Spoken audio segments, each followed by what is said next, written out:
Bueno, pues bienvenido Francisco Torres. Esta conferencia nos va a despertar a todos, ya lo veréis, no solo por el tema, sino porque el conferenciante es pura pasión cuando nos explica las historias de la División Azul.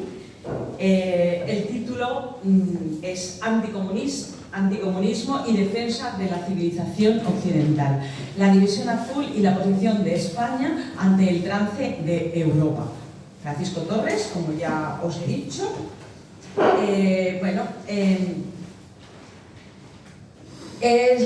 Francisco Torres es historiador y articulista, licenciado en Geografía e Historia por la Universidad de Murcia y catedrático de enseñanza secundaria.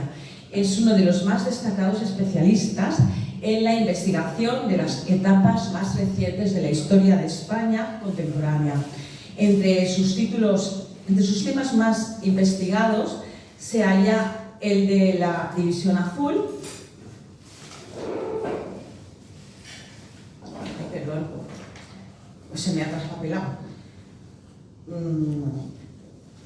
Bueno, pues eso, el tema de la División Azul, y como he dicho antes, y también hay un montón de artículos en muchos sitios, sobre todo la investigación histórica. Ha escrito en apuntes, Historia 16, Historia y Vida, y como analista político es habitual encontrar sus artículos en medios impresos y digitales, así como en su propio blog. Gracias, Francisco, por asistir a este congreso, a poner una valiente luz a estas etapas prohibidas y apasionantes de nuestra historia reciente.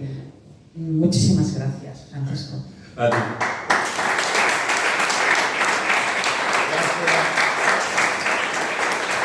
Gracias por invitarme, que lo importante no es fácil. Gracias por estar aquí, porque si ponen más cosas hoy, aparte del fútbol y el tour, y unos que estarán por ahí dando saltos, ¿verdad? Pues yo ya no sé. Es decir, eso yo no suelo leer, pero como me quería ajustar al tiempo, cuando vaya el tiempo me corta, porque yo hablo mucho, es un problema que tengo. Y voy a hablar de un tema que además quería adecuar al título ese tan largo que han leído de la conferencia. Lo curioso es plantear un tema como el de la División Española de Voluntarios, el nombre oficial o más conocida como la División Azul, que es como la conocemos todos, y cuál era la razón de tratar un tema como este en un encuentro que tiene que ver con la hispanidad y la situación actual de esa hispanidad. Claro, uno puede tener en cuenta que por la razón del hecho histórico en sí, hay que tener en cuenta que es un hecho relativamente reciente, se va a cumplir ahora el 90 aniversario, que probablemente uno pudiera pensar, bueno, esto ya está en los libros, ¿no?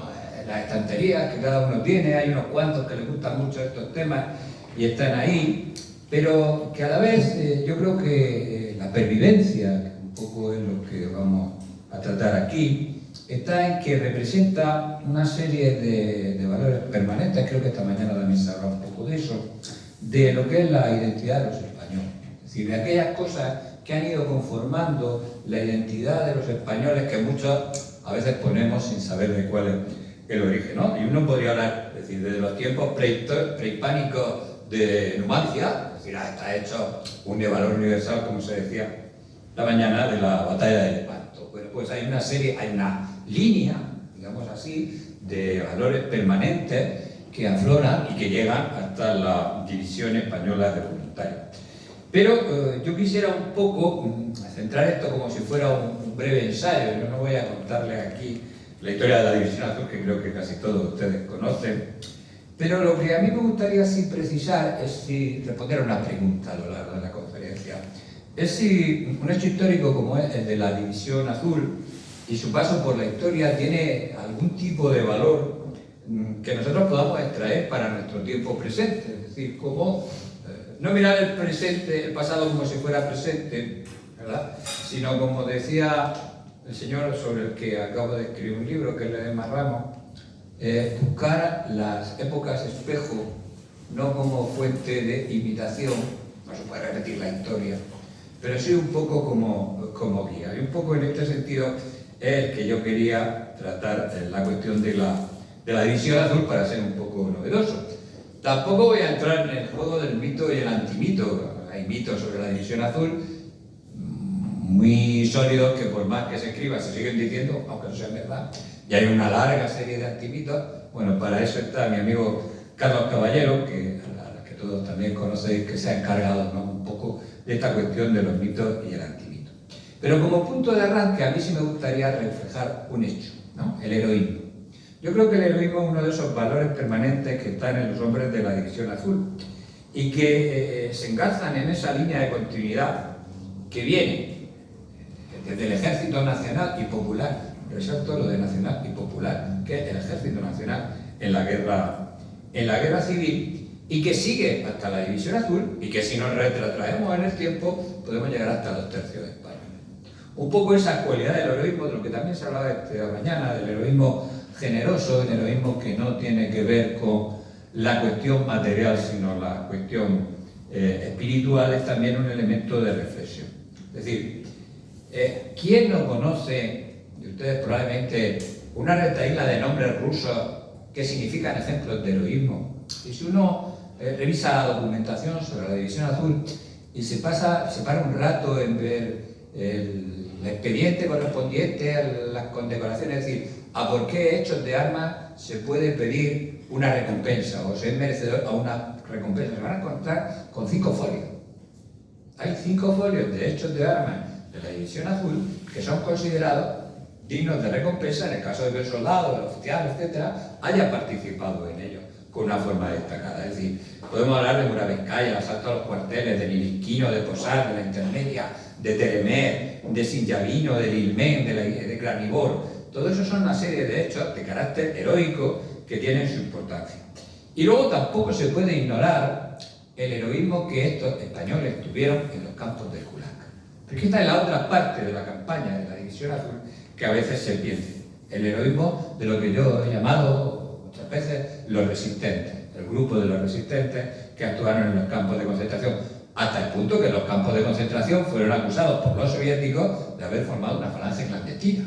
Es decir, fueron juzgados, algunos de ellos, Gilad Pañés podría poner el nombre aquí, claro, pero fueron juzgados por formar una falange clandestina por un tribunal militar soviético en un campo de concentración, lo cual tiene su aquel.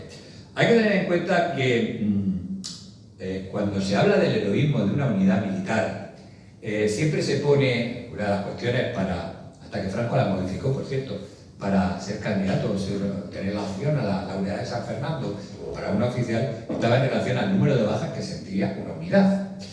Luego se considera, tanto en el ejército español, en el antiguo ejército español, ¿verdad?, como en los ejércitos de fuera, que cuando una unidad pierde un porcentaje tal que hace incapaz, teóricamente, su capacidad para completar una misión, lo consigue. Bueno, pues si uno se va a la división azul, habría que recordar que la DED tuvo aproximadamente, si contamos 45.000 y pico hombres, unos 5.000 hombres, un 35% de baja. Y baja significa muertos y heridos, es decir, soldados que son incapaces de continuar combatiendo, excluyendo congelados. Es decir, un 35%. Eso ya se considera en cualquier unidad militar un comportamiento heroico cuando, en fin, no eres derrotado, sino que sigues cumpliendo la misión. Pero claro, si uno se va al combate de Granibor, se encuentra con que en relación a las unidades desplegadas para resistir al asalto soviético, tuvimos un 40% de bajas y las unidades resistieron, es decir, no fueron vencidas. Cuando numéricamente, desde los estándares, el protocolo que dirían entonces, ¿no?, se considera que con esas pérdidas la unidad ya no está en capacidad para mantener la misión. Y la mantuvimos. Pero es que si uno se va a la gesta de Lilmen, y esa es la razón de por qué esa gesta es heroica, es que esa unidad debió tener entre el 70 y el 80% de bajas reales.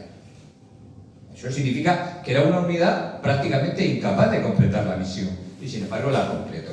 Yo creo que estos son elementos que además, con esto se apaga cualquier tipo de discusión de esta que hay ahora sobre si la campaña fue heroica, dejó de serlo, que miren ustedes.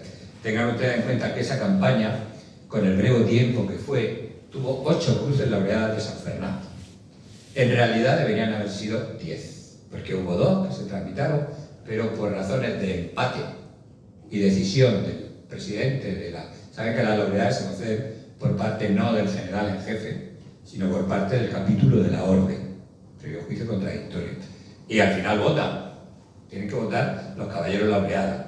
Bueno, pues hubo empate. Y el presidente, pues se ve que no le hacía mucha gracia, ¿verdad? Y decidió que no se consideran esas dos por el voto de calidad. Pero 8 cruces laureadas de San Fernando, 42 medallas militares individuales, 2 medallas militares individuales colectivas.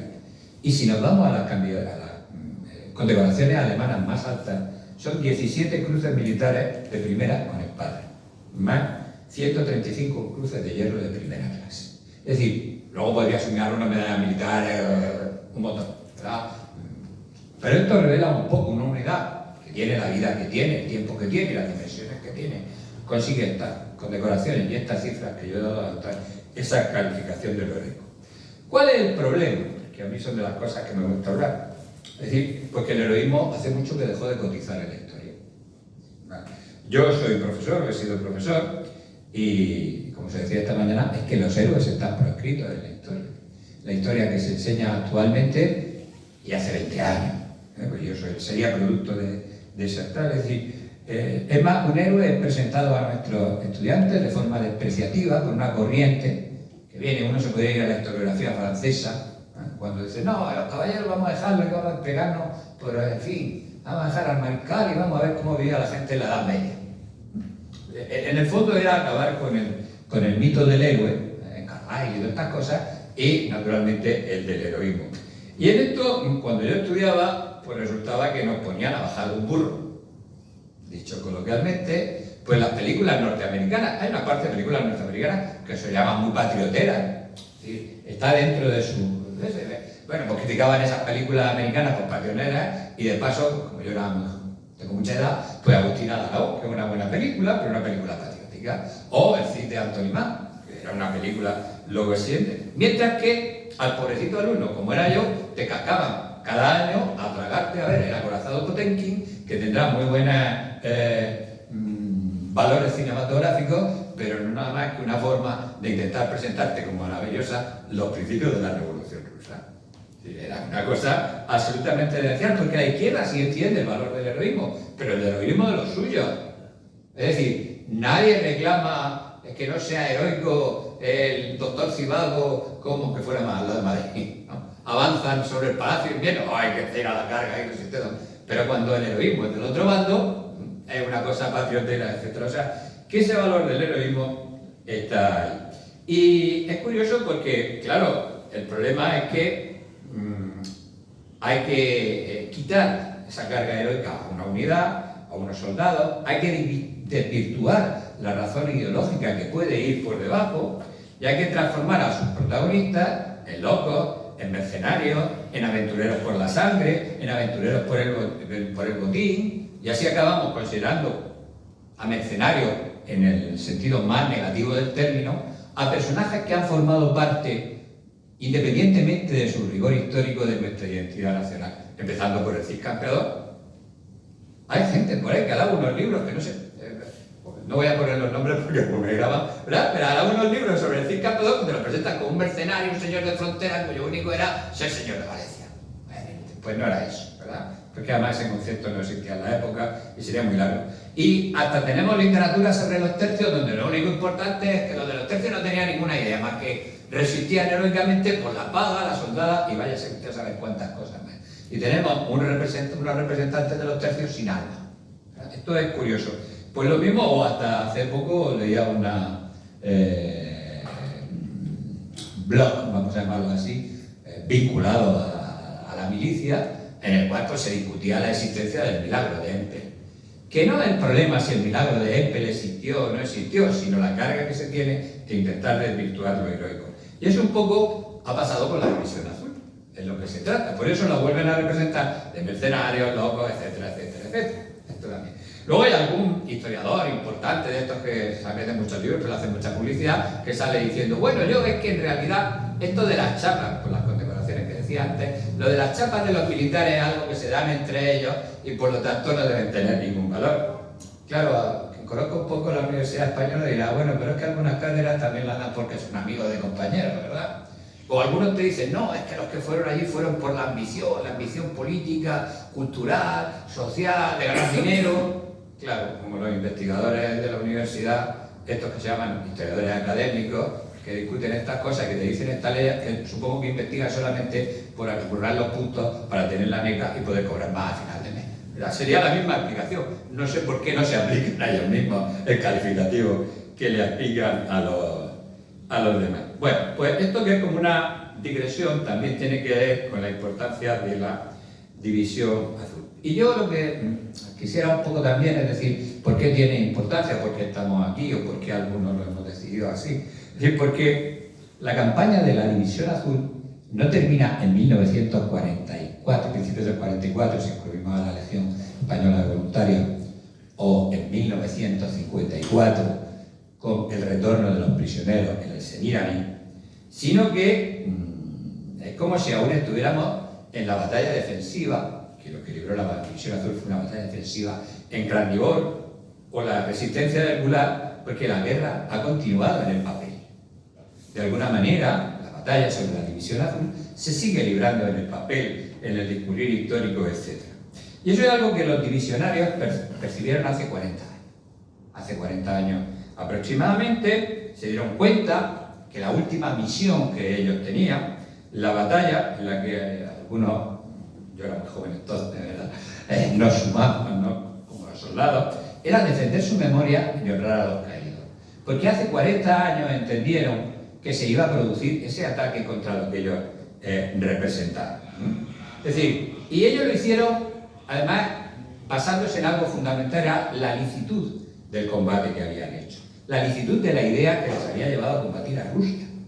Pero a veces se malinterpreta, es decir, porque el discurso era el mismo que el de 1941. Hay quienes teorizan sobre el discurso de la división azul de 1941 sin haber leído nada, por cierto.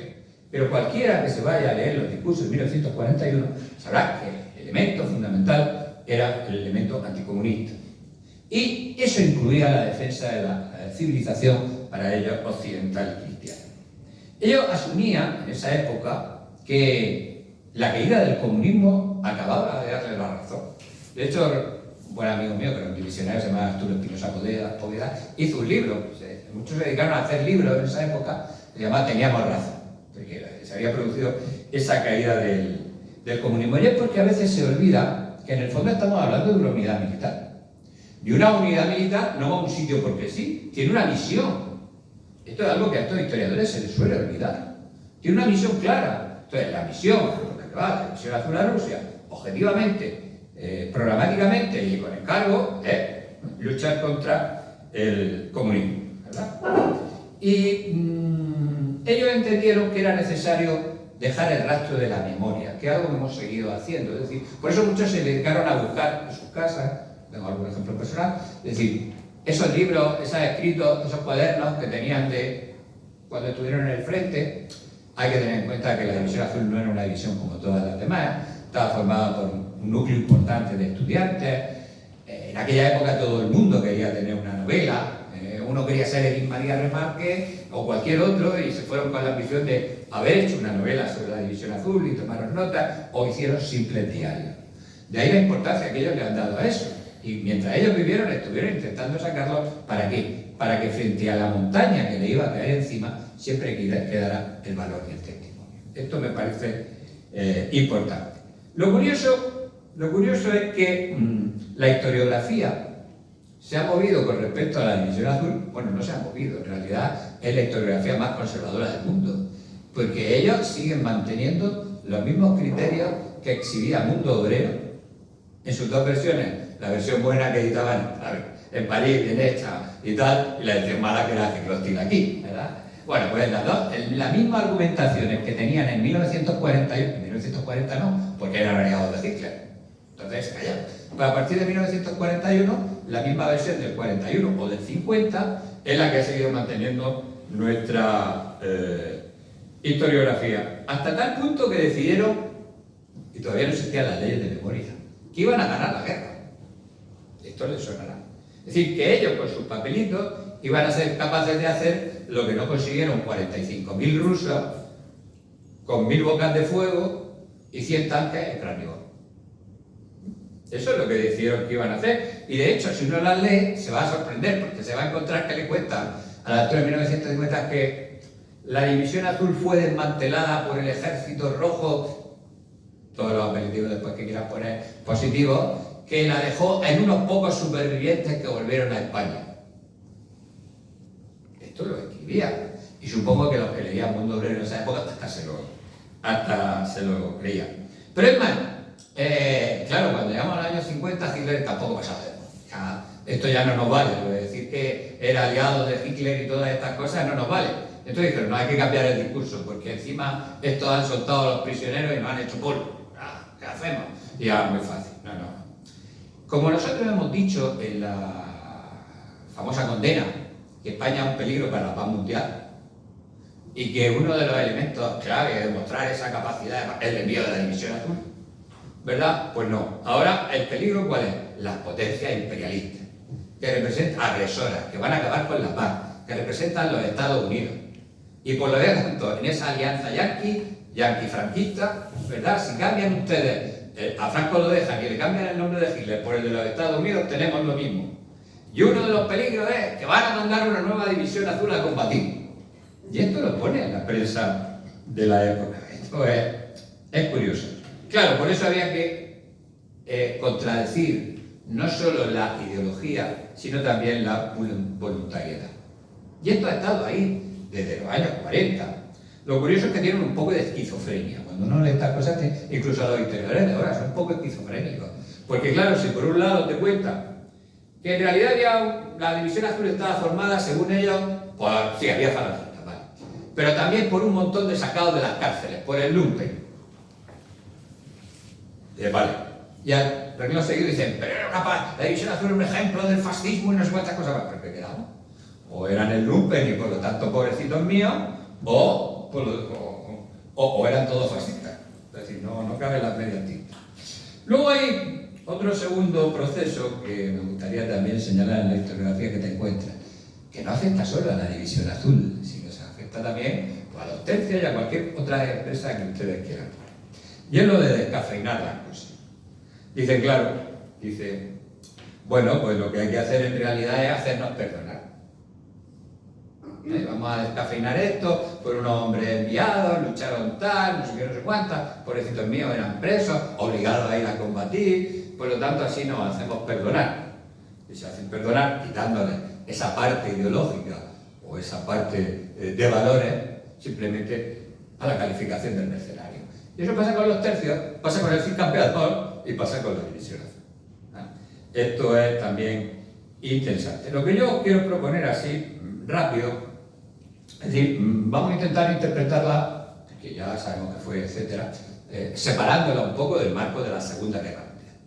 Esto yo creo que es también un elemento que podemos hacer. Si lo vemos desde el punto de vista militar, que es lo importante, la conceptualización de los hechos a veces tiene su fuerza, ¿no? Digamos que la naturaleza, el momento, la interpretación está marcada por una serie de circunstancias geoestratégicas, geopolíticas, entre el año 41 y el año 43, en las que yo no voy a entrar, pero hay que tener en cuenta que nosotros no vamos allí por una acción derivada de una alianza militar. No había ningún pacto de familia, como os he dicho antes, no teníamos ningún pacto de agresión, estas cosas. Y el único pacto que teníamos, encima, el pacto anticomité, pues aquello cuando Hitler y Ribbentrop Molotov y Ribbentrop firman el pacto entre uno y otro, pues se cae, no para los españoles, se cae como un castillo de naipes. Por lo tanto, no teníamos ningún tipo de alianza. Tampoco el objetivo era ninguna conquista territorial.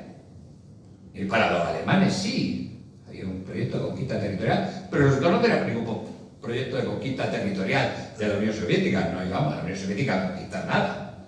No se nos había ocurrido, ¿verdad? El proyecto imperial alemán era trasladar la frontera al Cáucaso y a los Urales.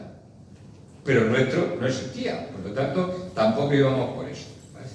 Con lo cual, la verdad es que la División Azul se parece a lo que en los años 60 se denominó una operación de intervención al servicio de los intereses nacionales del país, por razones de defensa, por razones del momento político.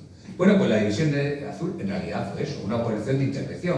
Vamos allí por dos razones, por interés nacional y por interés ideológico, para luchar contra el comunismo y también para colocarnos dentro del mapa que pueda resultar de la Segunda Guerra Mundial, que todavía estaba empezando a ser Segunda Guerra Mundial, todavía no lo era cuando se empieza el ataque a la Unión Soviética.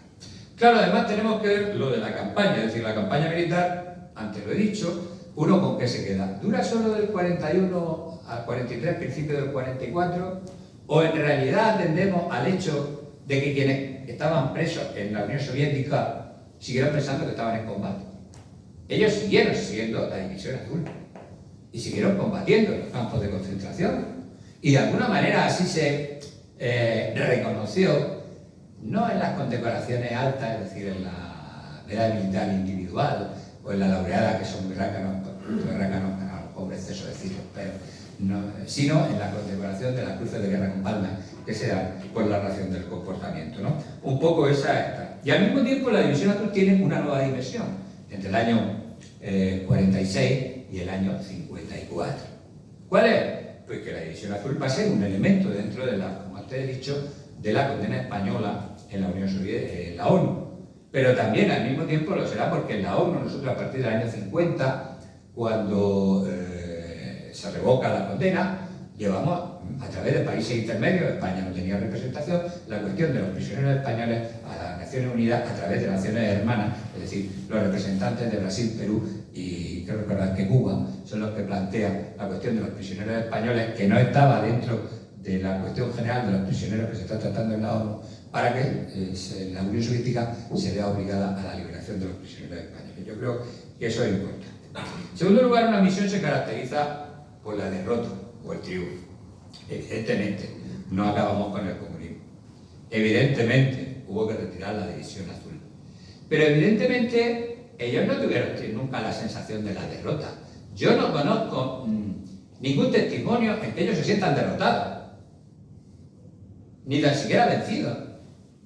Ellos entienden que fueron a combatir, cumplieron con la misión y encima nuestros prisioneros volvieron recibidos como héroes, a diferencia de lo que sucedía lamentablemente con los prisioneros alemanes o los prisioneros italianos. Esto me parece igualmente interesante. Si como nos vamos a la División Azul en el trance de Europa, a mí me gustaría revisar un poco lo que nosotros solemos mantener. Hay dos cosas, bueno, como he hecho el libro de Ledesma Ramos, y Ledesma Ramos tuvo momentos geniales de, ¿cómo diríamos?, de anticipación política. Él decía que la Primera Guerra Mundial causa una especie de inicio de proceso transmutador que arrambla, ¿no?, quiere arramblar con el orden existente hasta ese momento, y eso da consecuencia a todo el periodo que hay entre guerras. Pero la moderna reflexión histórica nos dice no. En realidad, aparte de esta cuestión que es importante, es decir, sí que la Guerra Mundial, la Primera Guerra Mundial tiene ese efecto distorsionador, lo que Europa vive de alguna manera entre el año 14 o 19 y el año 45 es una especie de reedición de la Guerra de los 30 años. Sería un poco el marco ese mental. ¿Por qué? Porque en ese marco, y esto si uno revisa la publicística de la época lo ve muy bien, ¿qué se ha producido? Bueno, en el periodo anterior, el que sale, ¿no?, de la derrota de las grandes ideas que era, yo creo que se habla de esto, la universidad cristiana, es decir, de la cristiandad, ¿a base de qué? Pues el triunfo de la revolución, mejor que reforma, revolución protestante, del espíritu del capitalismo que lleva aquello que decía Weber, etcétera, y del nuevo forma de imperio mundial que es Gran Bretaña.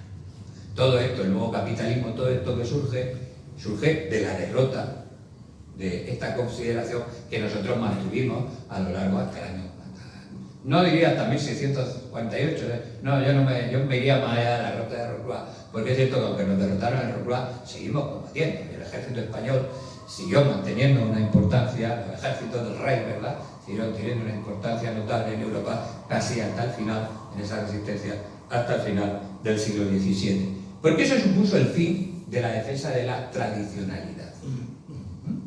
Pero eso no significa que nosotros no defendiéramos esa tradicionalidad. Y de alguna manera es lo que venimos a hacer, o de lo que heredera también la División Azul. Es curioso también que en la Segunda Guerra Mundial marcado, el final, todos conocemos, marca un nuevo mundo, ¿no? De alguna manera, y hay unos daños colaterales, y en esos daños colaterales está la progresiva destrucción, disgregación, como lo queramos llamar, de la civilización occidental y cristiana. Civilización occidental y cristiana que es fácil de encontrar la referencia en todo lo que fue el discurso de la división azul. En cuanto a la misión, que era importante, yo quisiera contradecir un mito. Cuando se dice que el ejército español y todas estas cosas sobre la Segunda Guerra Mundial, etcétera, no estaba en condiciones de hacer frente, no era un peligro, miente, ¿verdad? En 1942 no.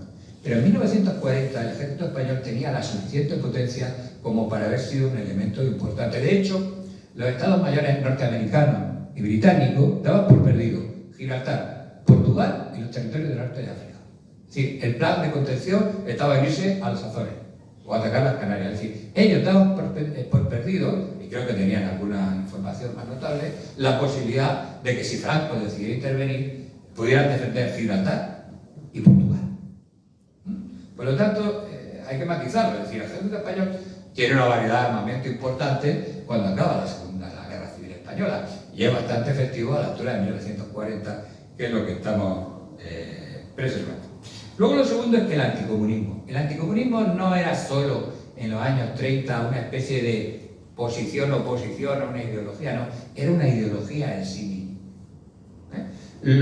De alguna manera, el marabunto de la Segunda Guerra Mundial se disgrega, pero tiene un factor importante cuando se produce el ataque a la Unión Soviética y luego se recupera. A partir del año 47-48, el anticomunismo es un elemento importante en la política de la Europa Occidental o en los Estados Unidos. Por lo tanto, esa ideología anticomunista estaba ahí y es la que de alguna manera lleva adelante la división española voluntaria.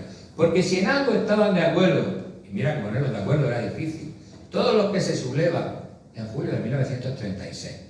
Es decir, julio de 1936 no se subleva una parte del ejército solo, se subleva una parte de la sociedad española y se sublevan los que van a nombrar el ejército nacional en la frente y en la retaguardia. Y les recuerdo que Franco no empieza a movilizar Quinta hasta el entrado del año 37 y el ejército nacional en esa época se nutre de voluntarios que van a las unidades de línea o a la legión pasa del 8 al 13 de bandera de forma rapidísima, ¿no? Es decir, ¿y eso de dónde salen? De voluntarios, de milicias. Es decir, que el ejército popular realmente estaba también en la otra zona. Y lo que unía, lo que amalgamaba aquella especie de coalición era el anticomunismo. Y la división azul es heredera de ese anticomunismo. Y esto también es importante subrayar. Y por lo tanto, cuando van allí, está el discurso de Serrano Suñer, que es el ministro de Asuntos Exteriores, no hundo en nadie, aparte que fuera el cuñado de Franco, ¿verdad? Se centra exclusivamente en el anticomunismo. Y los discursos sucesivos que van pronunciando se centran en el anticomunismo. Porque eso a lo que ellos van y ese, por lo tanto, es el objetivo de la división. Es más, dicen una cosa curiosa en los discursos, dice: no es la gratitud por la ayuda prestada, cuestión adjetiva en este caso. Pues se ha alegado de esto de vamos a ver, porque la gratitud, porque ellos nos ayudaron. No. Es una manera de ser y una manera de pensar. Si se va allí por una manera de ser y de pensar, independientemente de que hubiera gratitud o no hubiera gratitud. Lo curioso es que cuando, a partir de la guerra de Corea, los argumentos vienen a ser los mismos en España, vuelven a decir la gente lo mismo. Cuando Churchill hace un discurso, en fin, más o menos anticomunista y todo, dice, bueno, vamos a ver un momento. Aquí los únicos anticomunistas de verdad, sin pedir, sin cobrar el plan Marshall, sin cobrar, hemos sido nosotros. Estos se han unido ahora por el interés. Es decir, que esta cuestión también es curiosa. Y cuando el general Muñoz Grande, es ingenuo pensar que el general Muñoz Grande no fue con instrucciones a Rusia. Sí, no las contó nunca. No hay ningún documento, pero es evidente que llevaba instrucciones. Es curioso que el general Muñoz Grande, la División Azul, se nutrió de un grupo selecto, muy selecto, altamente ideologizado, de jefes y oficiales. Es decir, no eran cualquiera. Y cuando a veces se habla de la oposición, que fue cierta, ¿no?, del general Varela al mandar la División Azul, y sus maniobras para que fuera una unidad militar, y si quería este general Amado Lóriga o alguno de estos al frente de la División Azul, uno tiene la sospecha y no la confirmación de que la decisión final fue de Franco. ¿Por qué? Porque cuando uno revisa el esquema del organigrama de mando de la división, aparte de Muñoz Grande, que había estado a sus órdenes en la vanguardia del desembarco de Alucema, y al cual conocía perfectamente, y era el jefe de una de sus grandes unidades de la guerra civil, todos los coroneles habían estado con Franco en la Legión. Martínez Esparza se nutre como jefe de Vierna en la Legión a las órdenes de Franco. Es decir, no son unos cualquiera los que van a llevar esa división al frente. Mandamos, digamos, a lo más granado del ejército español de la época. Bueno, pues cuando Muñoz Grande hace el discurso, que es una responsabilidad, el día de la jura, advierte, dice, solo esta, la lucha contra el comunismo, mi general, son las ilusiones que el ejército español, enriquecido con la potente savia de la falange, ha traído a vuestra tierra. Es decir, la misión que era la que tenemos, porque no tuvimos nunca ese objetivo de conquista. Nosotros teníamos el objetivo de la liberación. Es decir, ellos asumían que iban a Rusia a liberar a esa población, y eso condicionó nuestra campaña. Mientras que los alemanes buscaban un elemento de sustitución, a organizar el territorio y mandar esto, ¿no? Por lo tanto, ese planteamiento es el principal de la misión. Por eso, de alguna manera, ellos tenían prisa en llegar, porque además se calculaba que la Unión Soviética, decía el Estado Mayor norteamericano y británico, iba a aguantar 3 meses como máximo, y de hecho yo dudo que hubiera pasado el invierno del 41 si no hubiera sido por la ayuda norteamericana. Hitler cometió 2 errores: no ser capaz de frenar en el Ártico la línea de comunicación, la misma línea de comunicación que ahora está en juego entre China, Rusia y Estados Unidos, ¿verdad? Y la segunda era Irán, porque el otro lugar de abastecimiento hacia la Unión Soviética era a través de Irán. Curioso, ¿verdad? Para la historia. Fíjese que estamos en los 2 márgenes en los cuales hoy nos estamos moviendo de alguna manera. No sé cómo vamos de tiempo, porque yo hablo con las personas. No, tú tranquilo, vale. Que vamos muy bien. Bueno, vamos a cuestión. Hubo una serie de elementos particulares del momento, es decir, la División Azul va allí también, por aparte de la razón ideológica, no estaba pensado mandarla. Es decir, fue un invento, unos cuantos lo deciden, que se reúnen, luego unos querían estar en esa reunión y luego otros querían borrarse, cosas de la historia. Decían, pues sí, cuando ataque Rusia nos vamos a estar, porque a combatir. Y aquel movimiento espontáneo para mandarla, y al final se decide mandar la División Azul. Es la primera oferta.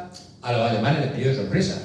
De pronto les llega al día siguiente la notificación, Serrano se les presenta a ver al embajador y dice, queremos mandar una unidad de voluntarios. Y dijeron, espera un momento, te voy a llevar a Berlín, porque todo no está previsto en el guión.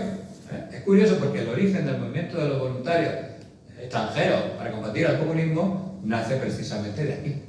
De hecho, en 1942 se rodó una película documental, ¿verdad?, que viene y dice, no, allá en la lejana España, donde el sol no se aguanta, una cosa muy retórica, surge el primer grito, y a partir de ahí. Bueno, pues eso también es importante. Y nosotros estamos en un momento complicado ideológicamente, porque después de la entrevista de Daya, hay 4 o 5 presiones alemanas, Franco le ha dicho que no todas las veces. Estamos en el momento más bajo de las relaciones entre España y Berlín. En ese momento. Y bueno, pues la División Azul va allí con varios objetivos: combatir al comunismo, sí, pero servir también de muro de contención a la posibilidad de un ataque sobre España. Porque era de primero de geoestrategia, no hacía que pensar que se pudiera atacar España para tomar Gibraltar, vamos, esto no era, estaba en los planes de contingencia aliados de Alemania y de cualquiera que hubiera pasado por allí. No hacía que falta ser adivino. Y en segundo lugar, porque Franco, cuando ve esa guerra, la está interpretando como era la Segunda Guerra Mundial, que no era la Guerra Mundial entonces, sino como un enfrentamiento inicial entre las potencias occidentales. Para él eso era un error, ¿verdad?, que al final se podría solucionar, sobre todo cuando se producen las rápidas victorias alemanas, que tampoco estaban en el guión, con una conferencia de paz. ¿Qué es lo que había pasado desde el Congreso de Viena con nosotros en las conferencias internacionales de paz? Y eso que le ganamos a Napoleón, pues que nos tomaron por el pito del sereno, ¿verdad? A partir de ahí todas las conferencias internacionales de paz fueron un desastre para España. O nos dieron el trozo de Marruecos porque les convenía, no por otra cosa. Por lo tanto, decían, bueno, este orden hay que cambiarlo, por lo tanto es la jugada que nos servirá para estar sentados en la conferencia de paz. que de alguna manera ponga fin a esto. Luego las cosas cambiarían. Pero es que en ese verano nadie contaba porque la Unión Soviética iba a resistir. Con lo cual, incluso Stalin, a finales del mes de agosto, hace unos sondeos para ver si puede negociar, viéndose que aquello, sus unidades son un desastre, porque había hecho un despliegue ofensivo, un despliegue demencial, en el cual todas las unidades estaban preparadas para avanzar. Claro, sin cobertura ninguna, de ahí que el ataque Barbarroja cause una hecatombe en el ejército soviético, porque había hecho un despliegue ofensivo, no defensivo, que tenía todas las unidades impuestas, disparando. Pues eso un poco es lo que le sucedió. A lo largo del tiempo es cierto que la División Azul tuvo que modificar sus planteamientos de campaña. Es decir, vamos a un frente ofensivo, participamos en acciones ofensivas en el Bolshoi, se dan cuenta los mandos españoles que van, están muy acostumbrados a enfrentarse a las adversidades, se dan cuenta de las deficiencias logísticas para el invierno que tiene el ejército alemán, y ellos están acostumbrados a hacer una guerra de columnas. Todos han estado en África al mando de unidades de la Legión. Por lo tanto, a ellos no es ningún problema adaptarse a una nueva guerra de columnas y de resistencia, porque ellos han sido educados en la doctrina de defensa, de la batalla defensiva. Por lo tanto, cuando Muñoz Grandes dice después del cruce de la retirada del Bolshoi, dice, no, nosotros vamos a resistir en Novgorod hasta la muerte, y se prepara para dar una batalla defensiva en torno a Novgorod, que es lo que el ejército español sabía hacer, porque hay unas instrucciones de Franco del año 38 a los jefes de las grandes unidades, que forman lo que se llama luego el ABC, vivirá de la batalla defensiva, donde elige esa doctrina táctica, de la cual es Muñoz Grandes heredero, también lo es Esteban Infante. Y por lo tanto se dispone a librar una batalla defensiva en Novgorod, que no le hace falta, porque ha hecho un despliegue tan mono cuando los rusos intentan atacar por el norte y por el sur. Dicen, uy, los españoles somos folloneros, aquí no hay manera de avanzar, mejor atacamos a los alemanes en el norte, hacia arriba o detrás del Ilmen, que a lo mejor es más fácil pasar a la división alemana que a estos que resisten, estos tíos resisten, están locos, estos pues. Es decir, por lo tanto, esto. Y luego, naturalmente, cuando estamos en el otro, se libra la gran batalla defensiva, porque es una batalla defensiva de Krönigborg que sale con una victoria. Pero lo también curioso es que nosotros, sin que eso existiera entonces, ¿verdad?, aplicamos la doctrina de lo que se llaman las misiones de paz actuales, o las misiones en territorio de interposición. ¿Por qué? Porque sin que estuviera en el papel, vamos a hacer lo que se hace, que es asegurar la retaguardia. Vean ustedes que la División Azul llega y le dan el mando de un territorio, no solo de una línea de combate, sino que todo ese territorio queda bajo la autoridad de Muñoz Grandes.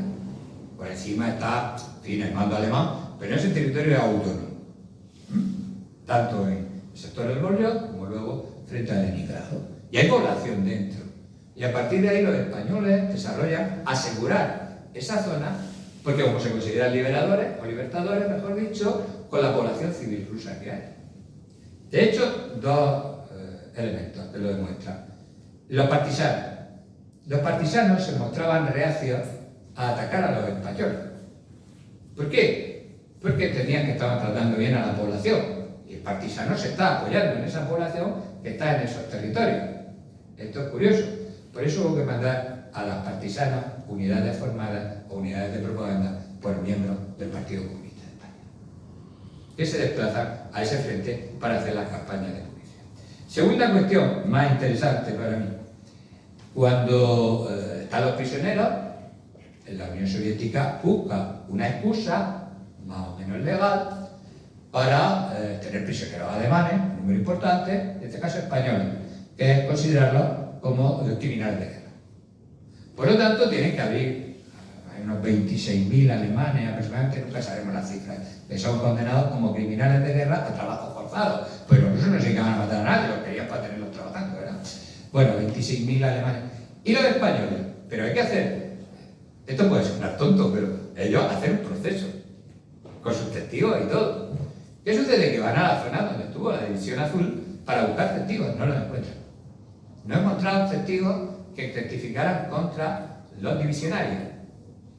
Imagínese usted, en la época de Stalin, que va un tío del NKVD a su casa pospado. No, que vengo a interrogarle sobre el comportamiento de los españoles. Y le dice, no, se portaron bien. Pues usted tiene un pasaporte para irse a algún. Sin embargo, la única acusación que se hizo contra un prisionero español por crímenes de guerra la hizo otro español, uno de los desertores. Esto también hay Pero, brevemente, en el año 42, a principios, Muñoz Grandes, bueno, existían antes, pero esta es la que yo voy a leer, hace una instrucción general sobre el trato a los prisioneros y a la población civil. Escuchen lo que dice. La población, por la edad que había que compartir la vivienda, etc., el ejército alemán vivía sobre el terreno, bueno, dice, tienen que tener, con respecto al trato a la población civil, alojamientos suficientes y limpios. Eso quiere decir que el sargento los ponía a barrer. Aprovechamiento al máximo de las posibilidades que pudiera ofrecer el sistema de racionamiento para la alimentación de los presos. Trato digno, cuidándose de la asistencia espiritual. O sea, que los sacerdotes que iban por la División Azul se dedicaban también a cuidar a los rusos. Si se produjeran arbitrariedades, se procedería contra los autores pidiéndoles las máximas responsabilidades. Y les aseguro que con un jefe como Muñoz Grandes, como Martínez Esparza o como Vierna, que te pidieran responsabilidades no era un chiste. Ningún soldado debe llegar a hacer con la población civil lo que le dé la gana, sino que en todo caso está sujeto a las órdenes de sus superiores. Los prisioneros en las unidades debían encontrarse a gusto con sus unidades. Hay un número de prisioneros que sirven los que ayudan, etc. Se les considera una mano de obra adicional que en ningún caso exime a los soldados de su trabajo y no están para la comodidad de algunos individuos. Más claro, dice. Esto es lo que se asemeja mucho a las modernas operaciones que hace el ejército español, es decir, asegurar retaguardia o la zona que está mediante la atención a esa gente, construir casas, etc. Bueno, pues aparte de la habilidad que tienen los españoles para hacerse con lo que les falta en cualquier sitio, ¿verdad? Llega un momento en que el equipo médico dice, pues tenemos un problema, tenemos muchas mujeres que atender. Claro, pero es que todavía no hay mujeres en el ejército. ¿Qué hacemos? Dice, vale, vamos a pedir a España equipos ginecológicos. Y se pidieron equipos ginecológicos para atender a la población femenina en la zona. Yo creo que el mayor ejemplo que este, yo podría poner mucho, pero también es curioso, ¿no? Esto también es una cuestión. Y luego, vamos a ver el marco brevemente de esa guerra larga hasta el año 54, para luego dejar un tiempo a las preguntas, ¿verdad? Es decir, en torno al año 43-45, bueno, la realidad es que nosotros acentuamos el discurso de la defensa de la civilización occidental. Consideramos que hasta la defensa, y esto a veces se toma cachondeo, ¿verdad?, que la civilización occidental cristiana estaba siendo atacada por el Japón, lo cual era rigurosamente cierto sobre la población de Filipinas, con la cual teníamos cierta proximidad. Incluso se plantea la idea, no exactamente, de enviar la posibilidad, estamos en mayo de 1945, de enviar una segunda división al Japón, a combatir a los japoneses. De hecho, el embajador norteamericano, o el asesor militar norteamericano, en más caso, mandamos un telegrama diciendo, si la guerra dura, claro, todavía no han lanzado la bomba atómica, oye, más, pero hay que saltar hasta el Japón. Dice, bueno, pues si la guerra dura mucho, España le declarará la guerra al Japón. Esto es curioso, ¿no? Pero esto me parece interesante. Pero cuando acaba la guerra, uno se encuentra, o Franco se encuentra, con que el intento de, esta mañana se hablaba, de organizar la hispanidad, es decir, la política exterior española, por creencia y por necesidad, en esta época empieza a reorientarse hacia dos espacios, ¿no? Las naciones árabes, que están experimentando un proceso de creación de nuevos estados, que aparecerán creando organismos, en el caso de Libia, en Líbano, Egipto sobre todo, es decir, Nasser vendrá a España a aprender cómo era el sistema de Franco para ver si lo podía implantar en Egipto. Es decir, por un lado, y las naciones hispanoamericanas por otro. Es cuando se crea el Consejo de la Hispanidad, pero aquello no funciona porque hay muchas reticencias, porque si bien hay una serie de países que van a situarse un poco en el entorno de España, en el cual Franco tiene una especie de, en el caso de Torrijos, etcétera, de concomitancia, hay otros que no, porque la influencia norteamericana es muy fuerte y por lo tanto ese intento de acumular esta opción distinta no funciona muy bien. Pero al mismo tiempo resulta que en Yalta y en Potsdam la División Azul es el elemento que utiliza Stalin para presionar a los aliados y para crear el caso español, y por lo tanto es el que llegará a la ONU.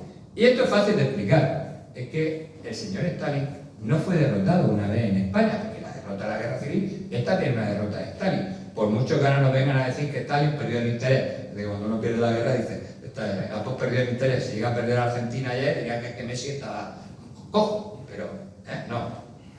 Es decir, pero es que Stalin ya había sido derrotado en España.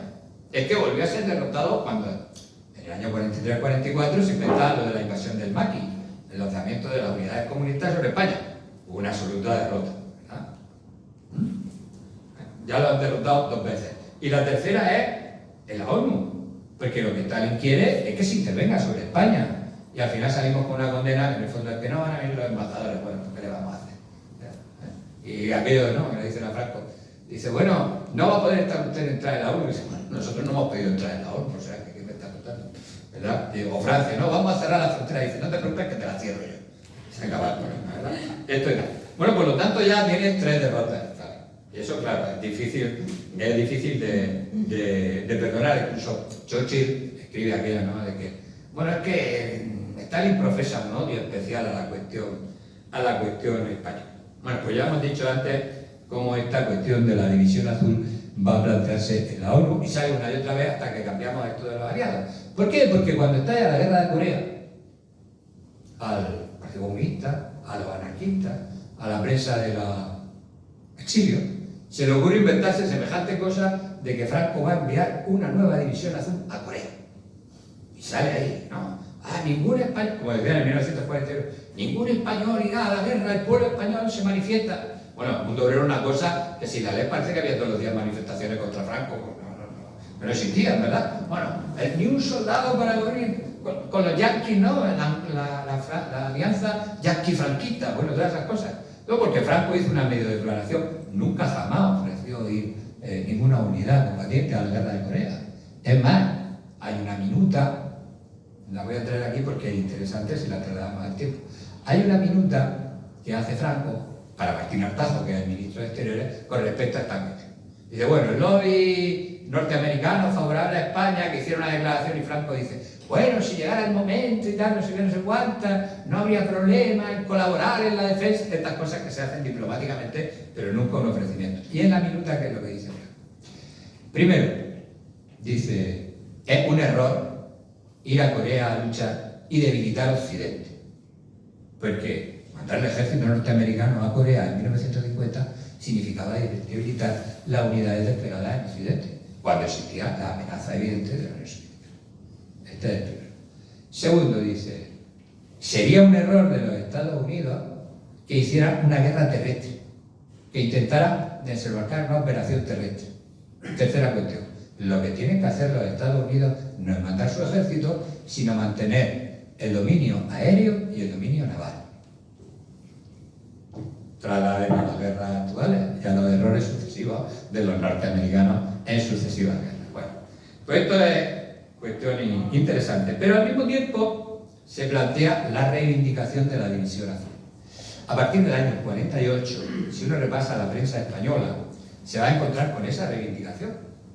¿Por qué? Porque estamos en el mundo anticomunista y la división azul es el ejemplo de cómo una nación, sin tener nada que ganar a cambio, se va a plantear a luchar de verdad contra el comunismo.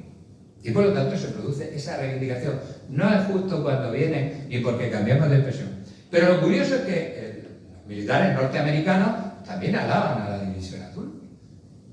Es decir, esto es curioso, es decir, no hay ninguna pega. Hay gente que dice, no, es que hay que esconderla porque el pacto con los... Bueno, esta reunión les traía sin cuidado. Es decir, Muñoz Grande fue allí y era el general de la división azul, pero es que antes había ido a estar en Infante, como jefe de la Estado Mayor, etc., a tratar las cuestiones de las bases, etcétera, que había sido jefe de la división azul. Inmediatamente que dijo Mundo Obrero y las publicaciones anarquistas, estaba en Infante, se va ese criminal de guerra, porque la división azul estaba formada por bandidos que habían atacado, etcétera, y el general estaba en Infante y Muñoz Grande eran criminales de guerra, bandidos y criminales de guerra.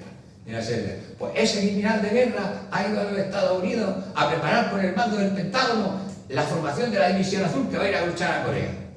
Y yo supongo que se lo creyeron, ¿verdad? Que estábamos dispuestos a intervenir en la guerra de Corea. Y un poco de alguna manera esa reivindicación tiene su estallido final, ¿verdad? En la vuelta del Semina, en la vuelta de los prisioneros. Y esos prisioneros habían seguido combatiendo desde el minuto 1. uno de los primeros, el prisionero se llamaba José María González Jiménez, creo recordar, sí. Este lo metió en el 41, o sea, este se pegó más años que los demás, y este desde el principio fue uno de los grandes resistentes. Hay un desertor anticomunista perdido, que era el desertor y que manda a un campo de concentración, ya para no. Pero volvió a España muchos años después y hizo unas memorias. Las memorias son demenciales, ¿verdad? No son impublicables, pero yo las he leído. Y este, aparte de poner fatal a todo el mundo, dice, no, el verdadero gigante era este, que estaba ahí metido en la cárcel y seguía cantando el cara al sol y estas cosas. Luego los prisioneros desde el minuto uno. Por un lado, y esto me gustaría resaltarlo, los oficiales, que son mandados a otro campo de concentración, y por otro lado los soldados, sus sargentos, que permanecen en este campo. Y en ese campo aparece el síntoma de las rebeliones, el famoso de la barraca fascista y todas estas cosas, donde ya no hay oficiales, tratando un tiempo breve, unos meses, Rosaleni y Oroqueta, porque habían sido heridos y por lo tanto lo reiteran, pero los mandan al campo de oficiales. Ahí se quedan los soldaditos solos, con sus sargentos. Y esos son los que empiezan una resistencia heroica, igual que los oficiales, pero están en dos lados distintos, ¿verdad? No por orden, no, que se juegan. Y de alguna manera ellos vuelven con esa sensación de victoria y que es reconocida aquí. No solo aquí, porque ese regreso triunfal tuvo trascendencia internacional, es decir, en la prensa del mundo occidental. Se recordó como eso, que lo ha recibido como una victoria, estos tíos. No se han ocultado, no hubo ninguna maniobra de ocultamiento, no, vamos a guardarlo en su casa. Hubo quien lo intentó, el primer Prato en la Consejo de Ministros, ¿verdad? Con Franco presente, un sector quería que el desembarco se produjera en Mahón. Ya me contarán ustedes que no iba a ir a Mahón a recibir a nadie. No. Negativa absoluta, vienen a Barcelona.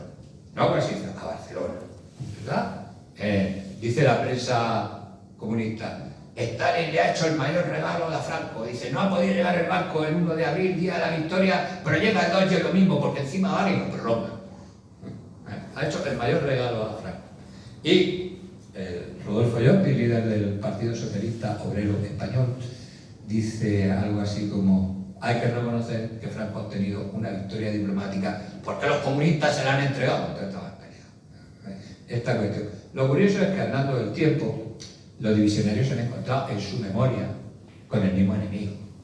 Ya no es el comunismo histórico, pero el neocomunismo o el neomarxismo, o como lo quieran llamar, ¿verdad? Que de alguna manera, a través de las leyes de memoria, ha condenado. Acordaos que empezaron primero haciéndole un homenaje, estando uno de los ministros de Defensa, la División Azul, y los de la 9 famosa, asistieron a uno de los desfiles de ahora con el rey y estas cosas, etc. Allí todos juntos, la paz y estas cosas, para inmediatamente imponer las leyes de memoria que, como sabemos, han proscrito la memoria de los hombres de la División Azul. Está grabando y no lo voy a decir. No sea que la ministra de Defensa se tire. Pero luego, me preguntan lo que quiero decir, porque hay un hombre que se ha despistado y se sigue conservando. Lo cual no lo voy a decir porque como lo sabemos, va a durar lo que la siento. Muy bien, pues con esto yo no quiero decir nada más que animarles a que en la medida de nuestras posibilidades, esto que es la batalla cultural por unos héroes, pero no solo por una campaña militar, porque campañas militares hay mucho, sino por el espíritu, la ideología y lo que representaban, su porqué y su para qué, es lo que anima y porque forman esa especie de elemento de la identidad nacional que hemos ido perdiendo, de los valores de la identidad, que repito, empiezan en Numancia, siguen con Don Pelayo, y uno puede poner todos los que quiera, el Cid Campeador, Alfonso VI, etcétera, etcétera, etcétera, los tercios de Flandes y la División Azul. Muchas gracias.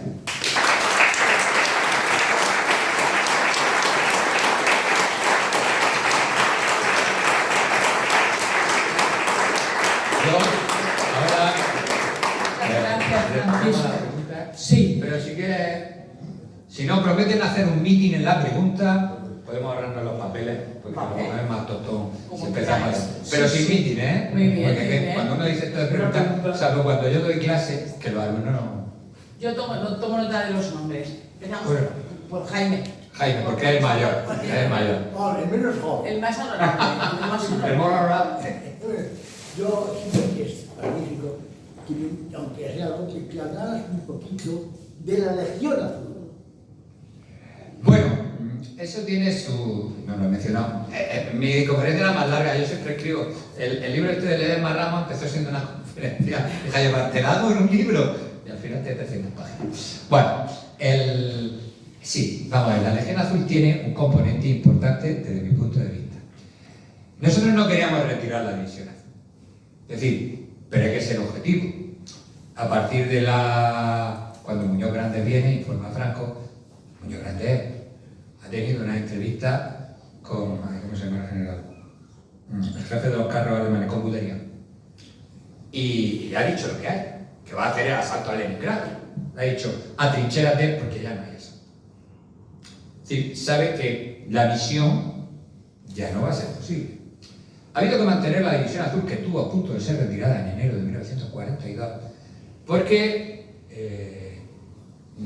podíamos ser atacados en ese momento de la guerra por cualquiera de los contendientes y se necesitaba una serie de acuerdos militares con Alemania para que nos facilitaran armamento de poder. Por lo tanto, estamos todavía ahí. Y segundo, es que ser estratega y saber lo que va a pasar cuando ha pasado es muy fácil. Esto lo sabe hacer todo el mundo. Pero hasta el verano del 42, Alemania no había perdido nada. Todo el mundo confiaba en la ofensiva del 42. Unos porque ganaran y los otros porque le tenían miedo. ¿Verdad? La posibilidad de avance occidentales, pues, en fin, ahí estaban esperando a ver si desembarcaban o no desembarcaban en el norte de África. Por lo tanto, una ofensiva podría haber ganado. ¿Verdad? Esto nunca se sabe. Ahora es fácil decirlo. Por lo tanto, hasta el verano del 42 no había problema. Pero después del verano del 42 ya se sabe que la situación va a ser complicada. Todo lo más será una guerra larga, una guerra de desgaste, a ver cómo acaba. Ese sería el planteamiento. Pero a partir del 43 empiezan las presiones aliadas, después de Cranibor, o sea, la Semana Santa, vamos a poner del año 43, las presiones aliadas para que Franco haga un objeto entre ese juego que él lleva, que se llama la neutralidad asimétrica. Y soy neutral, pero vamos a inclinar. Franco siempre leyó muy bien que el cambio de España era colocarse al lado de la potencia hegemónica. Por lo tanto, nuestra neutralidad asimétrica pasó hacia Alemania, porque era la potencia hegemónica. Esto no es indudable, ¿verdad? Pero cuando la cosa empieza a cambiar, anotan que la potencia hegemónica van a ser los Estados Unidos. Y por lo tanto, no Inglaterra. También es cierto que con Inglaterra hemos tenido otros más y otros menos. Por lo tanto, hace esa variación. Entonces le piden que retire la División Azul, y en fin, presiones, resistencia, etc. Entonces se decide retirar. Pero no le gusta retirarse, es decir, ahí en el Consejo de Ministros hay disensiones y tal, los ministros del Ejército, Asensio Cabanillas. Entonces se decide mantener una unidad representativa, la Legión Española de Voluntarios, que originariamente y en la normativa que se da es a extinguir. Es decir, los que se quedan allí es a extinguir. Solo se va a retirar cuando ya pierda la capacidad de combate. Es decir, no se va a renovar como ha estado renovándose la División Azul. La División Azul llegó a equivaler a 2 divisiones y casi a 3 del ejército ruso.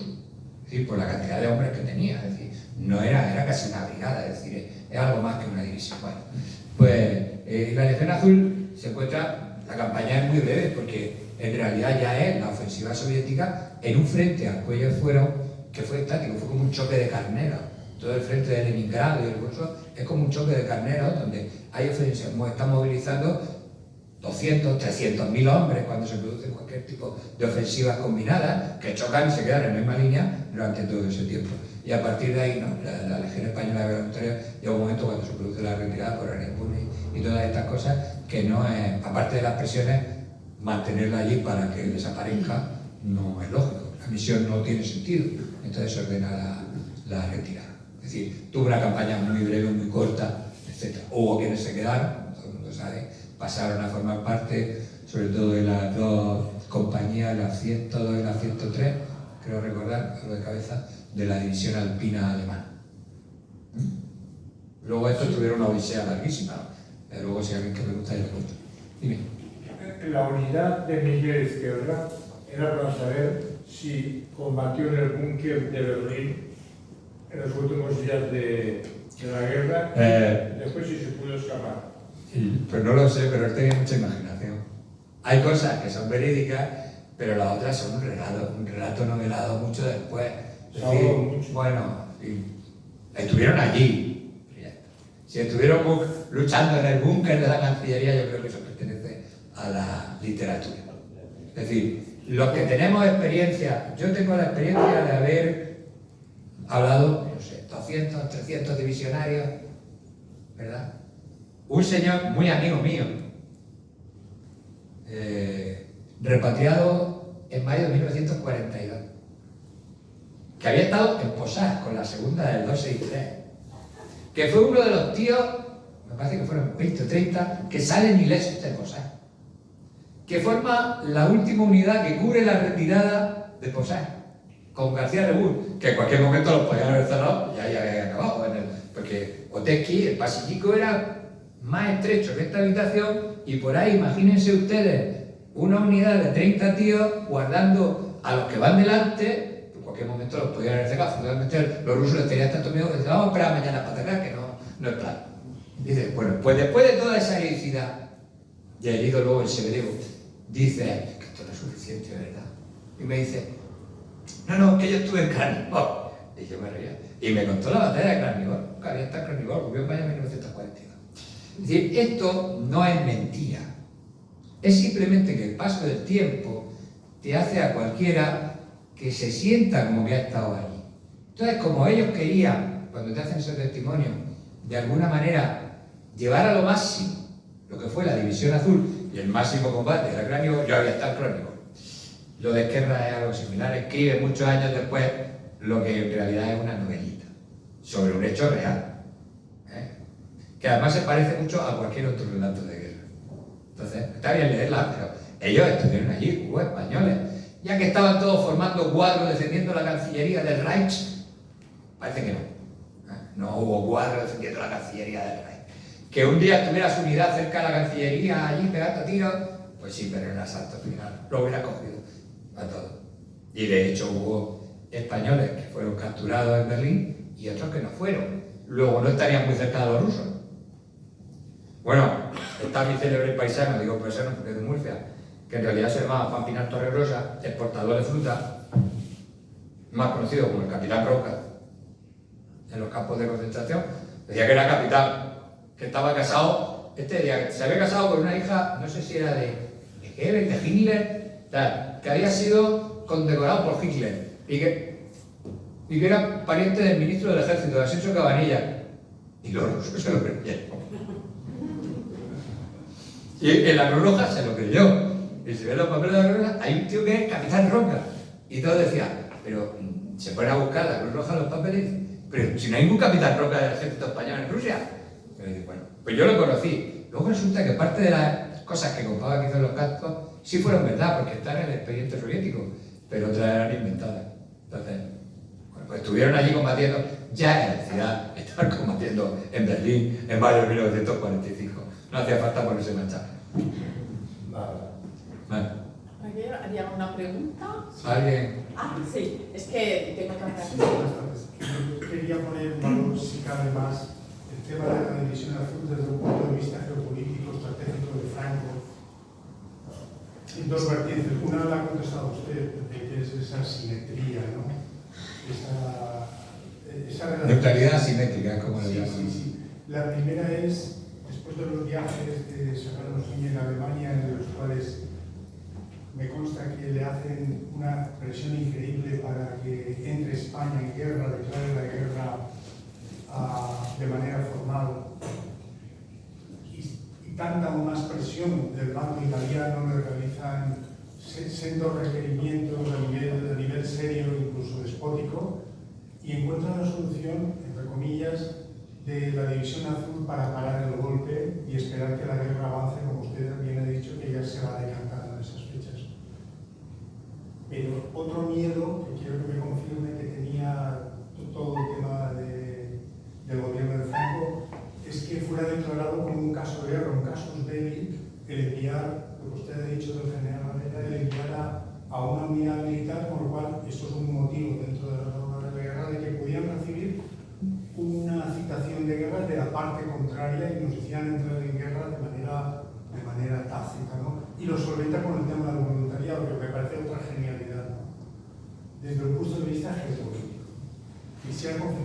Bueno, sí, más o menos. Bueno, yo tuve la fortuna de conocer a Serrano Suñer, ¿verdad? Quizás esto, ya que estamos aquí, Serrano era Serrano, ¿verdad? Era un señor con mucha personalidad, voy a llamarlo así. Yo a mí no me cabe la duda de que Serrano Suñer quería entrar en la Segunda Guerra Mundial. Pero el día que va a Berchtesgaden y Hitler le plantea lo de Canarias, Serrano se levanta y le dice a Hitler que ya está a punto de irse. Eso revela un personaje. Es muy difícil. Normalmente quien iba a Berchtesgaden, todo lo del este de Europa, aquella escalera que había que subir, se sentía un poco apresurado y al final le decía a Hitler lo que entendía. Llegaban a un acuerdo. Con Serrano no hubo manera. Yo creo que a partir de ahí él rompe de alguna manera ese planteamiento. Serrano desea la victoria, como mucha gente de Alemania, del Tercer Reich, del Eje, pero él entiende que en el mundo que surja, en caso de que eso suceda, tiene que haber un contrapeso. Esto me parece interesante subrayar. Ese contrapeso es lo que él llamó la Unión Latina. Es decir, la formación de una alianza entre Portugal, España e Italia que de alguna manera equilibre la hegemonía de lo que se llamará luego la Europa de Hitler. Esto es un marco que está debajo. Lo de la División Azul es que no se preveyó, o sea, esto es a toro pasado, es decir, cuando se produce la manifestación espontánea en el sentido de que es convocada por una parte del régimen sin pedirle permiso al régimen. Es decir, los falangistas convocan la famosa manifestación en Madrid y España se llena de manifestaciones anticomunistas. No fue solo en Madrid. Y por lo tanto, a partir de ahí está ya la discusión. Entonces se decide el envío. ¿Por qué? Pero yo más que por contentar a Hitler, era la cuestión de que había que estar en ese combate, porque era la razón de ser de toda esa coalición, el anticomunismo. Que viene esta circunstancia luego pareja, es decir, el momento en que nosotros, de alguna manera, vamos a la guerra sin estar en la guerra. Era fácil entender, entre comillas lo de fácil, que no iba a haber ninguna reacción. Porque si le declaran la guerra a los aliados a Franco, Franco toma Gibraltar. Porque no había posibilidad de defensa, por mucho que digan de Gibraltar. Y lo dicen los mandos americanos. Y si toma Gibraltar, la guerra a lo mejor hubiera sido de otro tipo. Pero es que podía tomar Portugal. Es decir, la capacidad del ejército español, hombre, no iba a enfrentarse a las divisiones Panzer, ¿verdad? Pero sí al ejército portugués. ¿Y qué unidades tenía? El ejército británico, cuando vuelve de Dunkerque, vuelve sin armamento. 200.000 hombres sin armamento. Han dejado en las playas el armamento ligero y el armamento pesado. No hay en Inglaterra material suficiente para equipar esas fuerzas. Esto para que nos hagamos una idea a veces de estas cosas que se dice. No, si las cosas hubieran sido de otro modo, vete a saber lo que hubiera pasado. Pero claro, es la manera, vamos a una guerra triunfante. Bueno, pues si es que había prisa, vamos a negociar esto de la cuestión de la mesa. En ese sentido fue inteligente. También una manera dictatoria, porque el ofrecimiento que los alemanes nos han pedido sirve de alguna manera para pensar que España va a acabar entrando en la guerra. Luego eso se dilata en el tiempo, ¿verdad? Ya empezamos a negociar, o sea, que jugó geopolíticamente, pero me dio muy bien. Es decir, Stalin no podía declarar la guerra a España, porque hubiera sido un problema, porque los aliados también estaban. Con lo cual Stalin hizo como si esto no existiera, ¿verdad? Sí que tuvieron la decisión de que vamos a exterminar la División Azul. Esto sí que estaba, siempre que esto no interfiriera un plan operativo general, ¿verdad? Pero esta idea de aniquilar la División Azul estaba en la prensa del Partido Comunista. Decía, estos los vamos a aniquilar. Y de hecho la dieron por aniquilada varias veces. Esto es curioso en la propaganda.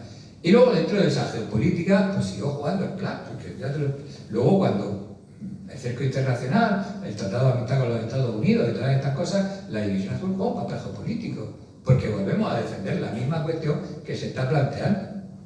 Solo que nosotros no lo hacemos por interés ni porque nos paguen, que es lo que decía la prensa española que habían hecho ingleses y demás, por interés y porque lo incluían en un plan, decía por no señalar. Curiosamente, todo el mundo sabe que esto no era un hándicap. Al contrario, el Congreso de los Estados Unidos vota a favor de que se conceda a España el plan Marshall. Lo que pasa es que es vetado por el presidente de los Estados Unidos, pero no por el Congreso que lo aprobó. Esto es un detalle importante. Por lo tanto, en ese juego Franco se tuvo muy bien, y yo creo que geopolíticamente él tenía razón en la cuestión de Corea. Dice, estamos debilitando las unidades terrestres, y meterse en una campaña terrestre, se lo volverá a decir cuando la guerra de Vietnam. Dice, van ustedes a un desastre, ¿verdad? Es decir, ¿por qué no? Una campaña terrestre es muy complicada. Dice, unos tíos que tienen la superioridad aérea y la superioridad naval, pues ya no tienen nada que hacer. No es necesario conquistar el país. Bueno, pues esto le va a contar este tema. Antonio. El cántabro Capitán Palacios. Ah, ¿qué queremos? No nos hace nada. Bueno, no, porque no he identificado las cuestiones de los... Voy a contar así. Voy a ver si mucho rápidamente lo entendemos. Palacio fue un héroe en los campos de concentración, pero yo escribo un tomo así de 800 páginas sobre eso. Pero en los campos de Rusia hubo muchos palacios, muchos palacios, muchos capitanes palacios, el papel de palacio. No, él fue un héroe en el sentido de las zonas que estuvo, pero también lo fueron otros muchos. Esto quizás fue luego lo que... Palacio no tuvo la culpa, de esa especie de engrandecimiento del personaje. En todo caso, la culpa la tuvo Luca de Tena, y la tuvo la película. Que claro, la película no es que don Francisco Franco estuviera todo el día mirando los guiones cinematográficos para ver qué ponían y no ponían, como algunos dicen. No, la película la estaba haciendo un señor que era monárquico, Luca de Tena, que no tenía buenas feeling con las falangistas, y naturalmente la película en ese sentido es descafeinada. Nadie, creo que lo comentaba antes, nadie entiende nunca por qué le cambiaron los nombres. En la película Palacio es Adrados. Voy a decirle una cosa, por si no lo saben. Al final de la película, cuando están subiendo, la escena es muy bonita, pero es falsa. No había 3 enfermeras de la Cruz Roja, solo había una, y lo único que hacía era pasar la lista, ¿verdad? Están subiendo los prisioneros, van citándoles, nombrándolos. Me acuerdo al final de la escena de la película. Hay 5 prisioneros que participan en la película, que salen con los trajes que han traído de Rusia. Uno es Carlos Junco. Y cuando llega esa escena donde los que van subiendo los van nombrando y son nombres supuestos, él le dijo al director que quería hacer la escena, con su nombre. Y entonces verán que el segundo, creo que era el segundo que sube, cuando llega se mete así entre, dice, nombre, dice Carlos Junco. Es el único que es Carlos Junco. Es el prisionero que quiso revivir, y imagínense lo que es eso, ¿verdad? Esa escena. Bueno, pues aquello no lleva ni uniforme alemán ni el ejército español, no sabemos qué especie de cazadora lleva el capitán Palacio en la película, ¿no? Eso hizo que de alguna manera pues, los otros también se sintieran un poco marginados, que la película se llama Embajadores en el Infierno, y sí que salen otros, pero yo creo que en ese sentido falló. Pero Palacio fue un héroe en ese sentido, igual que lo fue Rosaleni, igual que lo fue Castillo, cada uno en su lugar, igual que fueron los suboficiales y los soldados. Es decir, en total, tengan ustedes en cuenta que eso es valientes para mí. A ver, tengo cariño porque he escrito sobre ello. Pero valientes porque ser héroe un día es fácil. Yo tengo una anécdota de una esposa que quería desertar y los compañeros lo agarraron del cinturón para que no saliera corriendo. Y al día siguiente cometió una heroicidad. Él solo agarró una ametralladora cuando habían caído todos y mantuvo la ametralladora disparando. Podría haber acabado de desertar, ¿verdad? Acabas de héroe. Ser héroe un día es fácil. Ser héroe soportando todo lo que son los campos de concentración, esas treintena, entre 30 y 40 españoles, que son el grupo resistente, los que resistieron siempre, los cuales están los oficiales, parte de los oficiales, ¿verdad? Algunos no. Y una serie de sargentos y una serie de soldaditos que siguen siendo esos resistentes, los cuales no mandaba Palacio. Palacio mandaba a los que estaban en el campo donde él estaba, en Oranqui, luego Sundal y luego hasta que no se unen todos en Borovichi. Pero entre el año 40 y finales del 43 y nos vamos al año 50, los soldados que resisten y los suboficiales que resisten lo hacen sin oficiales al frente. Esto no desmerece una cosa, ¿no? Sino que en realidad está esta cuestión que a mí me parece que hay que resaltar, porque hicieron una auténtica campaña, pero es que ellos mismos lo consideraban así, que ellos habían sido en la guerra. Había una orden reservada de Franco que se da en noviembre del 41, Oriente que está allí, me puedo corregir si me equivoco, ¿verdad? El canal de memoria, dice Franco, en la orden reservada, si no se publica, dice, se considera en acción de guerra a todos los españoles que salieron de España, ¿no? Hasta el momento en que regresen. Quiere decir que los prisioneros estaban en acción de guerra hasta el momento que regresaron. Y lo importante no es que lo dejaron en papel, sino que ellos lo siguieron haciendo así. Y Palacios representa un momento determinado ese espíritu de no claudicar, luego asaltado, en fin, por Lucas de Tena en la famosa novela, que al final ha pasado a ser el libro más famoso de la División Azul. Es curioso, pero para el que no lo sepa, el problema de los prisioneros norteamericanos, quizá la guerra de Corea. Y claro, se encuentran con la película.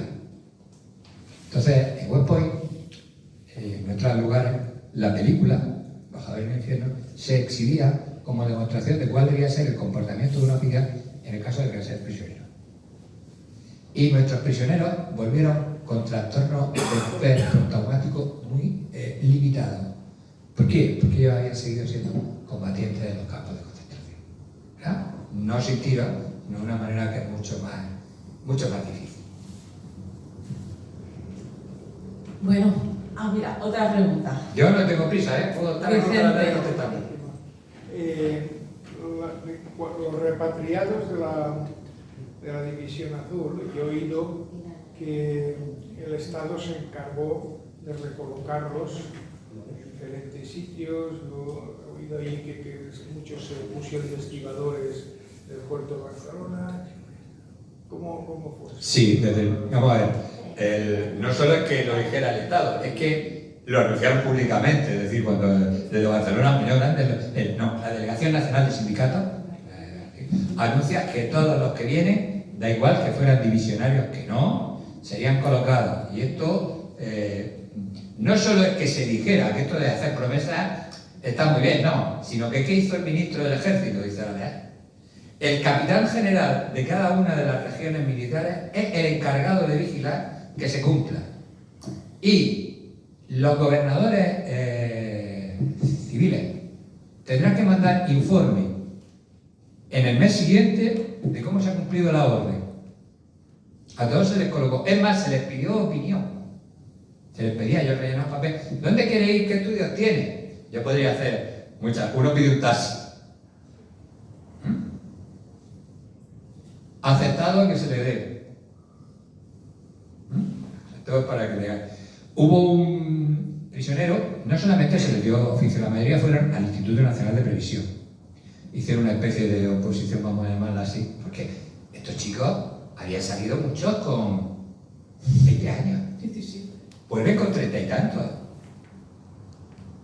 Los que eran militares, bueno, podían seguir la carrera, pero los que no, los estudios, bueno, sí sabían idiomas, porque claro, aprendieron ruso, alemán, etc. Yo conocí a uno que como sabía, había aprendido alemán, ruso e inglés, lo colocaron de policía encargado del turismo. Estamos hablando de los años 60, y pues mira, sabe idiomas, pues ya está, aquí. Pero sí, conserje, todo, la mayoría fueron a Niepe, y había muchos, los pilotos sobre todo, que querían ir a Iberia. Querían ir a Iberia. Para que no lo saque, en fin, colocarse de estibador era un puesto muy ambicioso. Los estibadores, después del acuerdo con Girón y todas estas cosas, tenían un estatus muy alto, un nivel salarial, etcétera, etcétera, bastante importante. O sea, ellos pidieron a cada uno, el que no, lo colocaban de conserje o en cualquier organismo oficial. Es decir, se intentaba que de alguna manera todos tuvieran arreglada la cuestión de la vida. El que no tenía casa, pues le facilitaban casa. Voy a contar un ejemplo. Hay un prisionero que cuando vuelve a su pueblo, muchos eran de pueblecitos pequeños, ¿verdad? Estamos en otra España de los 40, en una España todavía rural. Y de un pueblecito de Galicia. Y cuando el prisionero vuelve, se encuentra con que la madre vive en una casa, las condiciones debían ser tétricas. Llama, que el alcalde, no sé qué, ¿quién se presenta en el pueblecito a solucionar el tema? El capitán general. En persona, para que se solucionara inmediatamente la vivienda de esta familia. Quiero decir que eso se hizo, es decir, se planteó en lo que hacen cuando ya se sabe que está el ofrecimiento soviético, se convoca una comisión interministerial, presidida siempre por Franco, con varios ministros, que es la encargada de todo el tema de la repatriación. Y una de las cosas que hacen es que ahí hay diferencias de opiniones. García Regul, que era el delegado nacional de combatientes, ha sustituido a Girón, era militar, ¿verdad? El que dice, no, Muñoz Grande de la misma teoría, nada de tratamiento psicológico, el mejor tratamiento psicológico es que tengan la familia, trabajo y ahí se recuperan. Y tenía razón. Al final aceptaron eso de una temporada de vacaciones, unos fueron ahí a Mallorca, otros a Málaga, otros por el norte. En fin, hay un sujeto que era capitán médico, luego evolucionó, voy a ahorrarme más detalles, que escribió un libro infame en forma de novela, que es infame por lo que dice, ¿verdad? 50 años después escribe eso, faltando si es verdad, que no, pero yo podría decir que no, al secreto profesional. Bueno, también había cambiado mucho la milicia. Pues se le ha atendido de esa manera, es decir, la mayoría recuperaron su vida en un plazo muy rápido y con escasos, porque hubo un seguimiento, digamos, yo no diría sanitario, de a ver qué les pasaba, y salvo algún caso muy esporádico, ninguno mostró más allá de las circunstancias pequeñas, porque es que, claro, aunque volvían con 15 años, sin haber 11 años, sin haber vivido, sin conocer nada de su familia, lo cierto es que yo creo que esa puerta victoriosa le cambió el sentido de ver las cosas. ¿Sí? Es que si ustedes repasan la empresa, verán cómo se les recibió todo el pueblo de España, a todos los que llegaban. Una cosa que los que la vivieron, me había contado mi padre, los que la vivieron siempre les quedó impactados, ¿no? El recibimiento de Barcelona, según la prensa extranjera, casi 1 millón de personas. Es decir, yo creo que ya no faltaba a nadie, ¿verdad? Aquel recibimiento. Pues eso pasó en toda España. Yo creo que es una cuestión. Es decir, lo comentaba antes de la comida, Derek Piedel y la prensa alemana habló sobre el retorno de los prisioneros. Y cuando uno lo lee, se queda con ellos tienen una sensación agridulce. Y lo vienen a decir.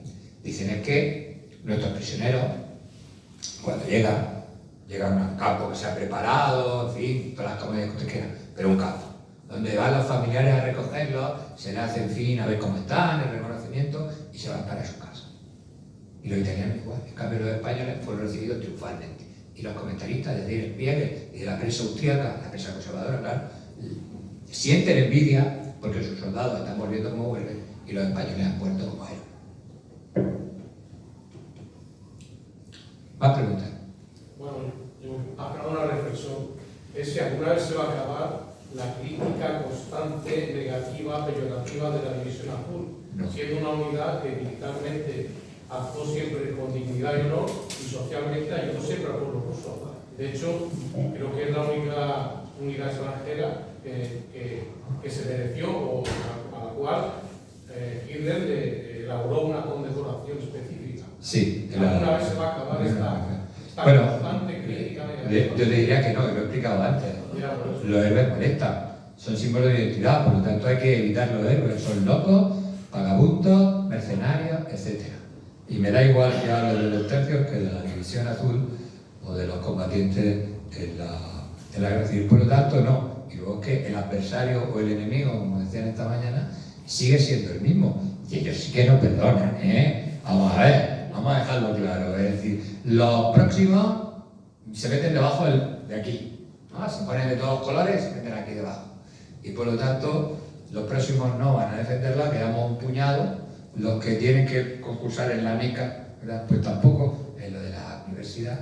Al contrario, hay que decir lo contrario y quedamos un puñado porque nos consideramos los que continuamos defendiendo eso. Y ahí estamos trabados en la trinchera, ¿verdad? Sería la mejor manera. Por lo tanto, eso no va a desaparecer. Te voy a poner un ejemplo, ¿verdad? No me iba a decir, pero lo voy a decir.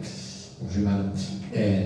Hay no sé cuántos cursos de historia militar de España organizado por el Instituto de Historia, Cultura Militar y no sé cuántas cosas más. Tiene la lista. Empezamos en las guerras cántabras, no sé, los visigodos, etcétera, etcétera. Vamos bajando. Empezamos tres columnas, llegamos acá. Pues, la guerra civil, campaña. Siguiente salto. Siguiente debate, las operaciones de intervención en el exterior. Que quede constancia. Bueno, sí, hay uno que se refiere a INI Sáhara, o sea, saltamos la del medio, la quitamos, porque, hombre, claro, no es conveniente que está prohibido, ¿no? Este tema, bueno, yo he sido censurado ya una vez en un centro militar, o sea, que, curiosamente, me van a perdonar que personalice, hace exactamente, el año 92. En el año 92, si no recuerdo mal, estaba en el de Felipe González, ¿verdad? Yo estaba dando una conferencia sobre la División Azul con el general Aramburu Topete en la Academia General de Zaragoza. Entonces yo escribo, pues allí, estoy yo, el general Aramburu Topete y yo. Eso es impensable en la actualidad. Bueno, pues creo que ya ha llegado el momento de concluir, tampoco queremos abusar de vuestro tiempo.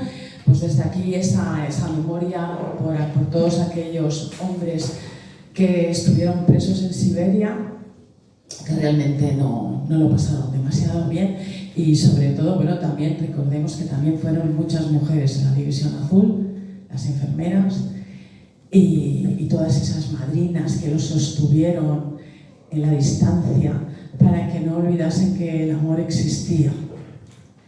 Y... ¿Me permite que te haga un...? Sí. Bueno, voy a decir una cosa, ya que me la he saltado antes, pero ya que estamos, es decir, nadie ha resaltado, aparte del valor de las enfermeras, ¿no?, de la División Azul, la mayoría falangistas por otra parte, que el Ejército Nacional, si fue Ejército Nacional y fue combatido, fue porque la sección femenina movilizó a 500.000 mujeres en la retaguardia para abastecer el frente, recoger trigo o lo que hiciera falta. Sin esa retaguardia de 500.000, se dice rápido, 500.000 mujeres, imaginen cuántas divisiones del ejército son, no hubieran ganado la guerra. Muchas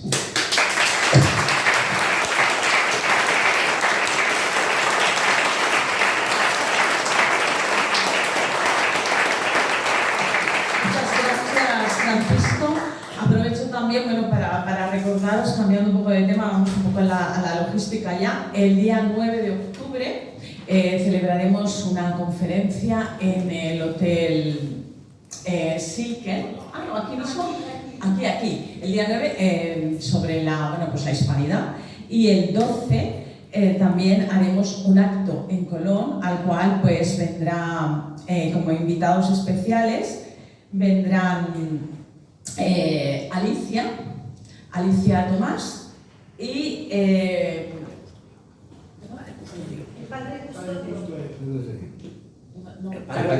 Ay, sí, por favor.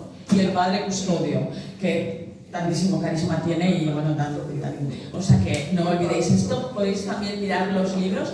No os vayáis porque hará falta el recital musical. Si podéis. Y tenéis los libros de Editorial Fides, los de Javier Barraicoa, aquí a vuestra disposición. Muchas gracias.